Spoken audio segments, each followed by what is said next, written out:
तो फ्रेंड्स आज मेरे बॉडी ट्रांसफॉर्मेशन का 10 दिन पूरा हो चुका है। और जब ये जो 10 दिन पूरे हुए तो मैंने रियलाइज़ किया कि मैं क्या गलत कर रहा था अपनी लाइफ में। हालांकि मैंने गलत ही किया है अपनी लाइफ में। हमेशा मैंने अपने डिसीजन से अपनी लाइफ को झंडी बनाया है। मेरा कोई भी ऐसा डिसीजन नहीं रहा जिससे मेरी लाइफ इम्प्रूव हुई। हाँ, वो डिसग्रेड ज़रूर हुई, डिग्रेड ज़रूर हो गई, नीचे ज़रूर गई।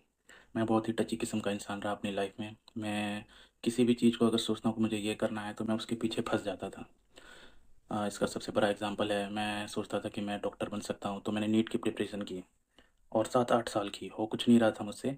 लेकिन मैं उस लूप में फंस गया था कि नहीं, मुझे बनना तो है तो डॉक्टर ही बनना है।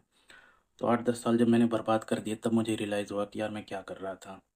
और फिर वहाँ से जो है ना, डिप्रेशन की एक बहुत लंबी जर्नी शुरू हुई, ये सोच सोच के कि मैं तो कुछ कर ही नहीं पाया, मैंने साइंस ली मैं तो कुछ कर ही नहीं पाया। तो ये सारी चीज़ें मुझे बाद में रियलाइज़ हुई जब मेरी ऑलमोस्ट लाइफ जो है ना बिल्कुल उसकी लग गई थी। तो मैं यही कहना चाहूँगा कि आप जो है ऐसी गलती ना करें।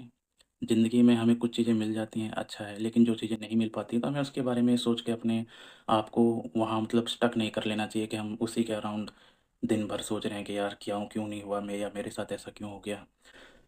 हम सब यहाँ पे गॉड गिफ्टेड हैं, हमें एक लाइफ मिली और हमें इसे एंजॉय करना चाहिए। हम यहाँ शाश्वत नहीं हैं, हमें एक ना एक दिन यहाँ से चले जाना है। देखो, सुख दुख का क्या है कि ऐसा हो गया कि सुख तो कभी आना ही नहीं है। आप किसी भी लेवल पे हो, कितने पैसे वाले, तो आपको कुछ ना कुछ कमी खलती रहेगी। और दुख कभी जाना नहीं है। तो ऐसा क्यों ना करा जाए कि जो सुख दुख की चीज़ें छोड़ के अपनी लाइफ को एंजॉय किया जाए। जैसे कि अभी मैं कर रहा हूँ, सुबह जो मैं 5 बजे उठता हूँ, 5 बजे के बाद जो 1.5-2 घंटा रहता है वो सिर्फ मेरा रहता है। मेरे माइंड और मसल कनेक्शन के बीच में बातें होती रहती हैं और कोई भी बात नहीं होती।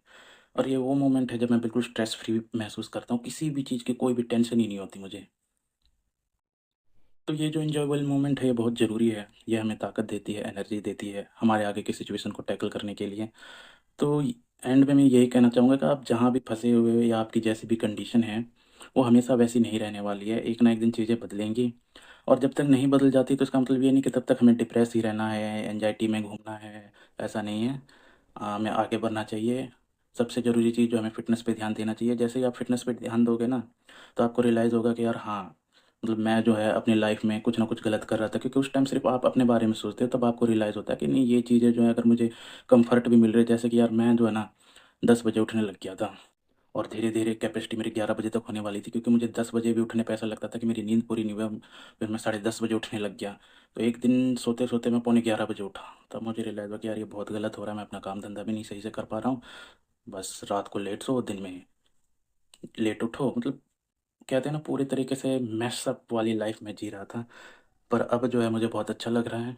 तो मैं यही कहना चाहूँगा कि आप सब भी अपने फ़िटनेस पे ध्यान दो। फ़िटनेस पे जैसे ही ध्यान दोगे आपका माइंड ओपन हो जाएगा।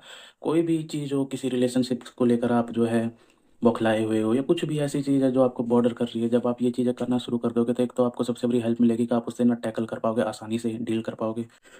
और फिर वो चीज़ें आपको इतनी बुरी नहीं लगेंगी। आपको लगेगा ठीक है यार, चल रहा है ना, ओके, मैं इसे भी झेल लूँगा। क्योंकि ये इसलिए हो पाता है क्योंकि जब हम फ़िटनेस पर ध्यान देते हैं तो हमारा मसल जो माइंड का है, जो हमारा दिमाग है, वो जो है स्ट्रॉन्ग फ़ील करने लगता है, फिर वो उस तरीके से बिहेव करता है।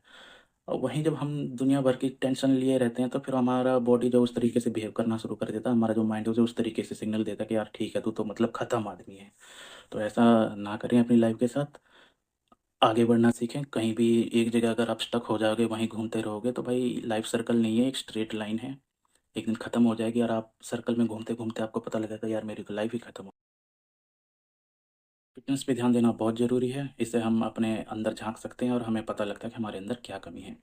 इसी के साथ मैं अपनी वाणी को विराम दूँगा। हर हर महादेव, जय श्री राम।